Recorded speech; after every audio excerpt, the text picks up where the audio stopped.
আচ্ছা, আমাদের এই জীববৈচিত্র্য চ্যাপ্টার যেটা আমরা পড়ছি, তোমরা এর আগে অন্যান্য ভিডিওগুলো দেখেছো।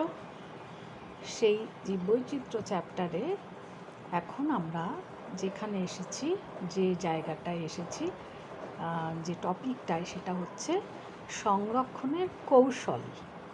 অর্থাৎ কিভাবে সংরক্ষণ করা যায় তার একটা নানা রকমের মানে পদ্ধতি, এটা নিয়ে আলোচনা করা এইখানটায় হবে।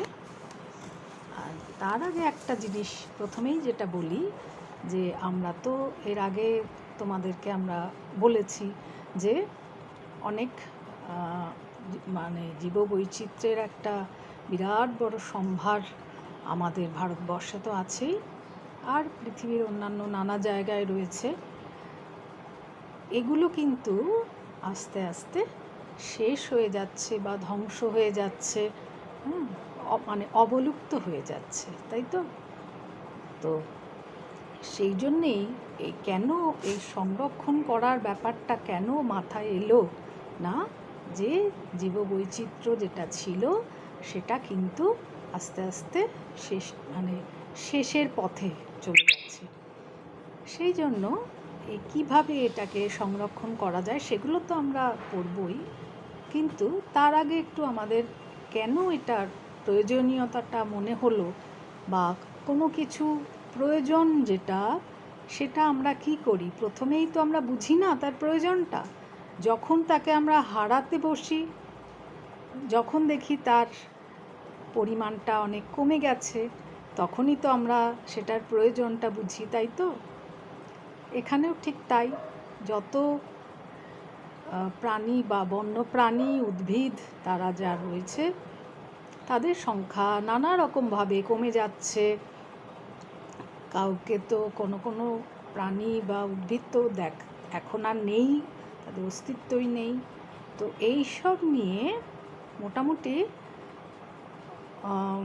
এই 1992 সালে তোমরা এটা পড়েছো, ব্রাজিলের রিও ডি জেনেরিওতে, মানে জানো নিশ্চয়ই, এটা নিয়ে আগেও বলা হয়েছে, একটা সম্মেলন হলো আর্থ সামিট যেটা। সেখানে তখন সকলের, সব দেশের যারা রিপ্রেজেন্টেটিভ বা যারা উপস্থিত ছিলেন, তারা ঠিক করলেন কি না, এইভাবে তো চলতে পারে না যে ধ্বংস হয়ে যাবে বা তাদেরকে আমরা আর পাবো না। এইরকম পরিস্থিতিটা যাতে না হয়, সেই জন্য IUCN বা international conservation of wild life nature, wild life for nature and natural resources যেটা আছে, তারা নিয়ে বসে ঠিক করলো যে না, এগুলোকে সংরক্ষণ করার জন্য আমাদের প্রথম পদক্ষেপ নিতে হবে। আর সেটা তাহলে কাকে সংরক্ষণ, কোন কোন প্রাণী বা উদ্ভিদকে সংরক্ষণ করতে হবে, সেটারও একটা ধারণা দরকার, তাই তো।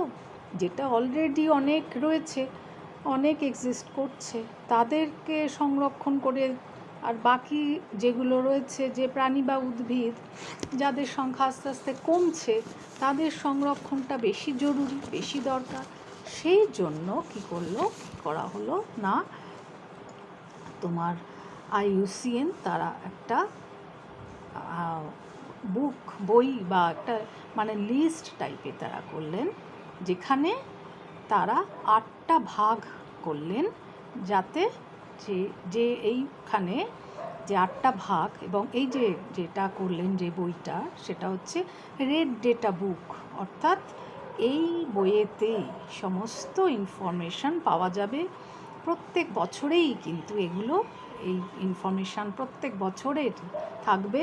অর্থাৎ সেই বছরে পার্টিকুলার একটা উদ্ভিদ বা প্রাণী, তাকে কোথায় লাস্ট দেখা গেছিল, তার বর্তমান অবস্থাটা কি, অর্থাৎ সেটা কি এখন ধ্বংস হয়ে গেছে, মানে আর দেখা যাচ্ছে না, না দেখা গেলেও তার সংখ্যাটা কত, কীরকম আবহাওয়ায় তাকে দেখা যাচ্ছে, ইত্যাদি ইত্যাদি নানা রকমের ইনফরমেশান তার মধ্যে থাকবে। তাহলে কি হবে, এই রেড ডেটা বুকটা যখন তৈরি হলো তখন বোঝা গেল যে না, তারপরে পরবর্তীকালে তার উপরে কাজ করতে, সেই উদ্ভিদ বা প্রাণীর উপরে কাজ করতে অনেকটা সহজ হয়ে গেল ব্যাপারটা, তাই নয় কি? তাহলে এই জিনিসটা, এই রেড ডেটা বুক, এটা নিয়ে আলাদা করে একটু জানতে হবে, বা পরীক্ষার জন্য একটু প্রশ্নের জন্য তৈরি হতেই হবে, কিছু করার নেই। কিন্তু ব্যাপারটা কি সেটা নিয়ে আমি আরও কিছু ইনফরমেশান তোমাদের দিয়ে দেব। এখন আমি শুধু এটা আলোচনা করে দিচ্ছি, ঠিক আছে?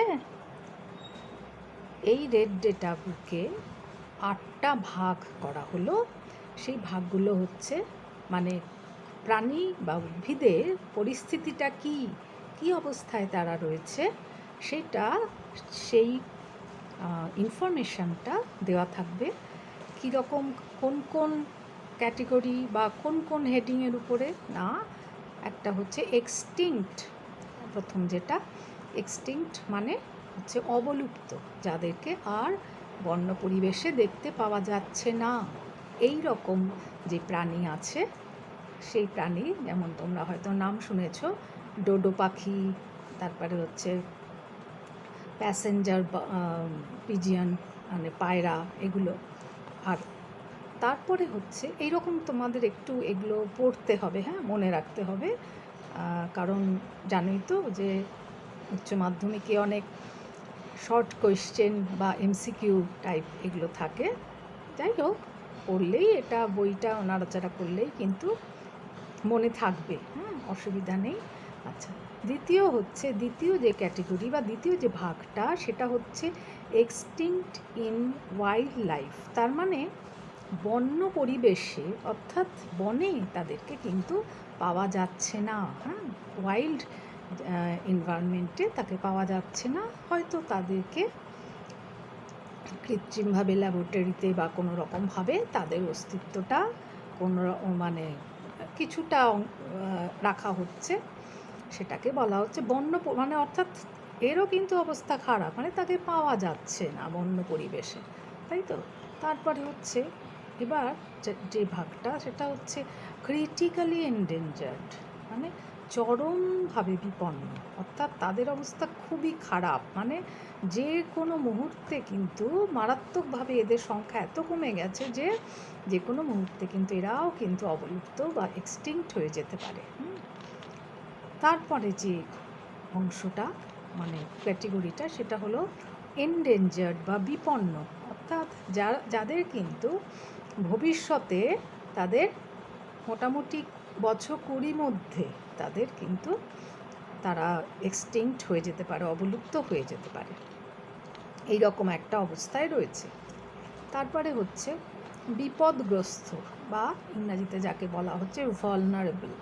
আমি না একটা কথা এই প্রসঙ্গে তোমাদের বলছি, এই ইংরাজি টার্মগুলো একটু মনে রাখার চেষ্টা করবে, কারণ বাংলাগুলো কিন্তু, বাংলা যে টার্মগুলো রয়েছে এগুলো কিন্তু এক একটা বইতে এক এক রকমের থাকে, মানে বিভিন্ন রকমের, কারণ এটা তো নিশ্চয়ই বুঝতে পারছো যে বাংলা দিয়ে তো আর শুরু হয়নি, যখন মানে IUCN সে তো আর বাংলায় লিখবে না, তো সেই জন্য ইংরাজি টার্মগুলো কিন্তু নিজের মতো করে অনেক লেখক তাদের বাংলা করেছেন, সেই জন্য ইংরাজি টার্মগুলো তোমরা মনে রাখবে।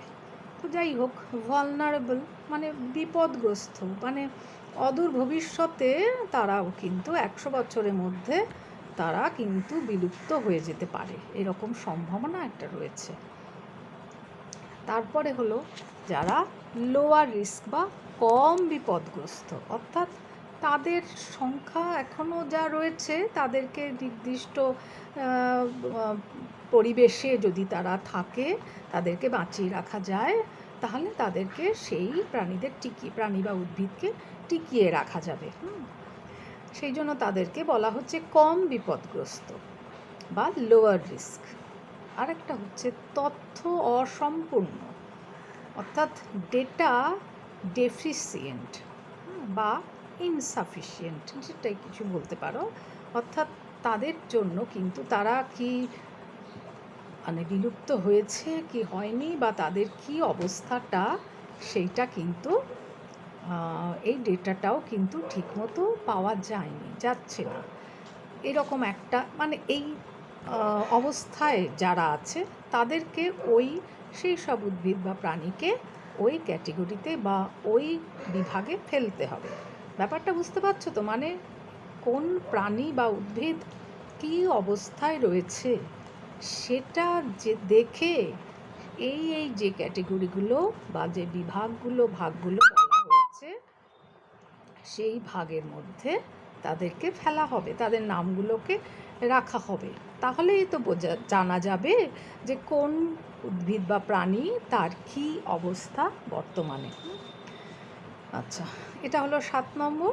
আর একদম 8 নম্বর যেটা শেষ, সেটা হলো মূল্যায়নবিহীন, মানে নট ইভ্যালুয়েটেড। অর্থাৎ এই বিষয়গুলো যে প্রাণী বা উদ্ভিদের উপরে যে বিষয়গুলোকে কোনো মূল্যায়ন করা হয়নি এখনো পর্যন্ত, এই রকম যেসব প্রজাতি আছে তাদের কথাগুলো নোট করা হবে এই ক্যাটেগরিতে বা এই বিভাগে। বোঝা গেল? তাহলে এটা হলো রেড ডেটা বুক সম্পর্কে। আমি তোমাদের দেখবে তোমরা নিজেরাও নিশ্চয়ই যখন গুগলে গিয়ে সার্চ করে রেড ডেটা বুক, দেখবে বিভিন্ন নানা রকমের দেশের রেড ডেটা বুক এটা পাওয়া গেছে। এটা 1964 খ্রিস্টাব্দে, তোমাদের বইতে একটু ভুল আছে, 1963 নয়, এটা 64ই হবে। রাশিয়ার প্রথম রেড ডেটা বুকটা তৈরি হয়েছিল। হ্যাঁ, আমরা জীববৈচিত্র্য যে সংরক্ষণ সেটা করব, কীভাবে সংরক্ষণ করা যাচ্ছে জৈব বৈচিত্র্যকে। মেনলি দুই রকমভাবে সংরক্ষণ করা সম্ভব। একটা হচ্ছে যে পরিবেশে রয়েছে প্রাণী বা উদ্ভিদটি, তাকে সেই পরিবেশেই, অর্থাৎ সেই প্রাকৃতিক পরিবেশেই রেখে দিয়ে তাকে যদি বৈজ্ঞানিকভাবে সংরক্ষণ করা হয়, বৈজ্ঞানিক উপায়ে, মানে যেরকমভাবে সম্ভব তাদেরকে বেঁচে থাকার জন্য বা সেই প্রাণীগুলো টিকে থাকার জন্য যেভাবে সংরক্ষণ করা সম্ভব, সেই রকম একটা হতে পারে। আর এক রকম হতে পারে যে যেখানে আছে, ধরো সেই জায়গাটায় তাদের ঠিকমতো সংরক্ষণ করা যাচ্ছে না, কোনো রকম অসুবিধা রয়েছে, বা তাদেরকে সেইখানে সংরক্ষণ করার মতো পরিস্থিতি নেই, তখন তাকে সেখান থেকে নিয়ে এসে যদি অন্য কোনো জায়গায় কৃত্রিমভাবে, অর্থাৎ ল্যাবরেটরিতে হোক বা সেরকমই কোনো জায়গায় যদি নিয়ে সংরক্ষণ করা যায়, তখন সেটা আর এক রকম পদ্ধতি হতে পারে। প্রথম যেটার কথা আমরা বললাম সেটা হচ্ছে, অর্থাৎ যে জায়গায় আছে সেখানেই যদি সংরক্ষণ করা হয়, তখন তাকে বলা হবে ইন সিটু সংরক্ষণ। আমার মনে পড়ছে তোমরা কিন্তু এগুলো ক্লাস 8-এ পড়েছিলে ভালো মতো। তোমাদের ক্লাস 7, 8 এগুলোতে পড়া হয়েছিল, তাই না? যাই হোক, তো ইন সিটু অর্থাৎ যে জায়গায় রয়েছে সেখানেই সংরক্ষণ। ইন কথাটা মনে রেখো, তাহলে এটা মনে থাকবে। হ্যাঁ, এটা একটা জাস্ট ট্রিক আর কি, মনে রাখার জন্য। যেখানে আছে সেই জায়গাতেই, এই জন্য এটাকে বলা হচ্ছে ইন। আর যেখানে আছে সেখানে সংরক্ষণ না করে তাকে যদি অন্য জায়গায় নিয়ে গিয়ে সংরক্ষণ করা হয়, সেই পদ্ধতিটাকে বলা হবে এক্স সিটু সংরক্ষণ। এখন এই ইন সিটু সংরক্ষণ কিন্তু নানা জায়গায় হতে পারে, যেমন তোমার অভয়ারণ্য যাকে বলে, বা স্যাংচুয়ারি। এটাও তোমরা হ্যাঁ, আমি ভুল বললাম, ইনফ্যাক্ট তোমরা ক্লাস 10-এই তো পড়েছো এগুলো, তাই না? এগুলো নিয়ে তোমরা কিন্তু মাধ্যমিকের সময়তেই পড়েছো, খুব রিসেন্টলি পড়েছো। যাই হোক, আমি সেজন্য ডিটেলস বলছি না, তোমাদের তো জানা আছে, আমি জাস্ট উল্লেখ করে যাচ্ছি। এটা হচ্ছে স্যাংচুয়ারি বা অভয়ারণ্য। এটা হচ্ছে মোটামুটি স্টেট গভর্নমেন্ট, অর্থাৎ রাজ্য সরকারই কিন্তু এটার দেখভাল করেন। তার অধীনেই, মানে তাদেরই যে অরণ্য যেটা রয়েছে, জঙ্গল যেটা রয়েছে, এবং সেখানে কিন্তু প্রাণীরা স্বাধীনভাবে বিচরণ করতে পারে ইত্যাদি নানা রকমভাবে তারা মানে ফ্রি মুভমেন্ট তাদের রয়েছে। এটা হলো অভয়ারণ্য বা স্যাংচুয়ারি। তারপরে হলো জাতীয় উদ্যান। জাতীয় কথাটাতেই বুঝতে পারছো, ন্যাশনাল পার্ক, অর্থাৎ এটা কিন্তু যেহেতু ন্যাশনাল সেই জন্য এটা হচ্ছে কেন্দ্রীয় সরকারের অধীনে, অর্থাৎ এই জায়গায় কিন্তু এই অরণ্যের দেখভালের দায়িত্ব কিন্তু হচ্ছে মানে সমস্ত ব্যাপারটা কিন্তু করেন, পরিচালনার দায়িত্বে আছেন কেন্দ্রীয় সরকার। হ্যাঁ, কিছু করতে গেলেই ওখানে কেন্দ্রীয় সরকারের মানে পারমিশন নিতে হবে। কেউ যদি কোনো ঢুকতে যায় বা কোনো কাজ করতে যায় গবেষণামূলক কিছু, যাই হোক। তারপরে হলো রিজার্ভ ফরেস্ট বা সংরক্ষিত বন।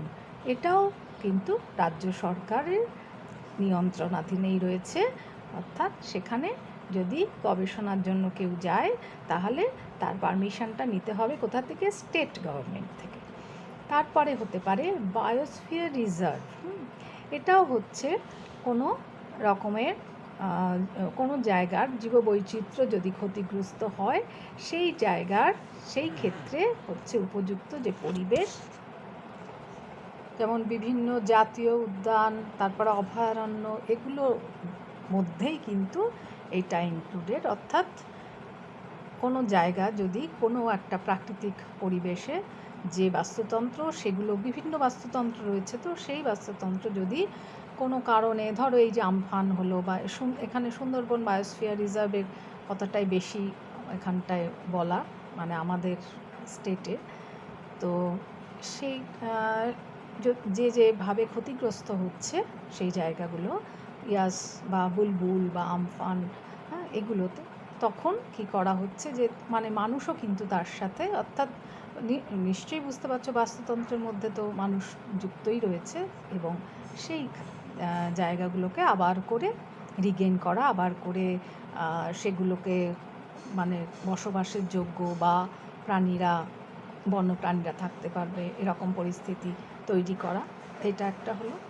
তারপরে হচ্ছে প্রোটেক্টেড অঞ্চল, অর্থাৎ যে জায়গাটায় হচ্ছে মানে তোমার করে মানে প্রোটেকশন দিয়ে রাখা হয়েছে, যেখানে যে কেউ যখন খুশি কিন্তু প্রবেশ করতে পারছে না সেই জায়গায়। হ্যাঁ, যেমন সজনেখালি, এটা হচ্ছে একটা প্রোটেক্টেড অঞ্চল। নির্দিষ্ট কোনো এখানে তোমার আইন যে আছে সেরকম নয়, কিন্তু তাও পাহারা ইত্যাদি সবসময় তো থাকবেই, কারণ যাতে সহজেই কোনো চোরা শিকারি বা এরা প্রবেশ করতে না পারে। যাই হোক, এগুলো হলো ইন সিটুর মধ্যে পড়ছে। আর এক্স সিটু সংরক্ষণের মধ্যে পড়ছে বোটানিক্যাল গার্ডেন, যেখানে জানো তোমরা বিভিন্ন ভৌগোলিক অবস্থায় বিভিন্ন রকমের গাছপালা দেখা যায়, তাই তো? সেই গাছকে নিয়ে এসে এই গার্ডেন মানে ছোট্ট কোনো বাগান নয়, বিশাল বড় জায়গা। তোমরা জানো যে আমাদের এখানে বোটানিক্যাল শিবপুরে আছে একটা বোটানিক্যাল গার্ডেন, তোমরা হয়তো দেখেওছো, জানি না, যাই হোক, দেখে নেওয়া উচিত। তাহলে বুঝতে পারবে যে বিভিন্ন জায়গা থেকে এখানে নিয়ে এসে কিন্তু গাছ তাদের বীজ বা গাছের বিভিন্ন উদ্ভিদের বিভিন্ন অংশ, সেগুলোকে সংরক্ষণ করা হচ্ছে ইত্যাদি ইত্যাদি। তারপরে হচ্ছে চিড়িয়াখানা বা যেটাকে বলা হয় জুওলজিক্যাল গার্ডেন, সেখানেও বিভিন্ন প্রাণীকে সংরক্ষণ করা হচ্ছে। তাদেরকে কিন্তু কোনো না কোনো সময় তারা জঙ্গলে ছিল কোনো কারণে, অনেক সময় তোমরা হয়তো জানো না, কোনো বাঘ হয়তো আহত হয়ে তখন তো সে জঙ্গলে থাকতে পারছে না, কারণ সে জঙ্গলে থেকে কিন্তু তার খাদ্যটা নিতে পারছে না, মানে সংগ্রহ করতে পারছে না, তখন কি করা হবে? তাকে সে কীভাবে বাঁচবে? না, তাকে নিয়ে এসে সংরক্ষণ করা হচ্ছে জুওলজিক্যাল গার্ডেনে। হ্যাঁ, সেটাই হচ্ছে জু, তাই তো? তারপরে হচ্ছে অথবা হতে পারে উদ্ভিদের বিভিন্ন অংশ, ধরো কোনো উদ্ভিদ খুবই ভালো ফলদায়ী কোনো উদ্ভিদ, খুব ইম্পর্ট্যান্ট, সেই উদ্ভিদের কোনো অংশ নিয়ে তার যে কোষটাকে, হ্যাঁ, কোষ বা কোষসমূহকে যখন নিয়ে সংরক্ষণ করে রাখা হচ্ছে এবং ভবিষ্যতে ওই উদ্ভিদই ওই ওই ধরনের যে উদ্ভিদ, সেই উদ্ভিদটা ধরো কোনো কারণে ভালো ফল দিচ্ছে না, তখন তার সাথে মিলিত হিসাবে তোমরা যেরকম অঙ্গজ জননের কথা পড়েছো, অনেকটা সেরকম ধরনেরই যাদের সংরক্ষণ করা হচ্ছে, এটাকে বলা হচ্ছে জার্ম প্লাজম ব্যাংক। তারপরে হচ্ছে উদ্ভিদের তোমার ওভাম, স্পাম, এগুলো নিয়ে যে সংরক্ষণ করা হচ্ছে, তারপরে সিড, বীজ নিয়ে বা জিনটাকে যদি সংরক্ষণ করা যায়, এগুলো সবই কিন্তু হচ্ছে ex-situ, অর্থাৎ যেটাকে যে অবস্থায় আছে সেখান থেকে নিয়ে এসে অন্য জায়গায় সংরক্ষণ করা, এটা হচ্ছে ex-situ সংরক্ষণ। ঠিক আছে?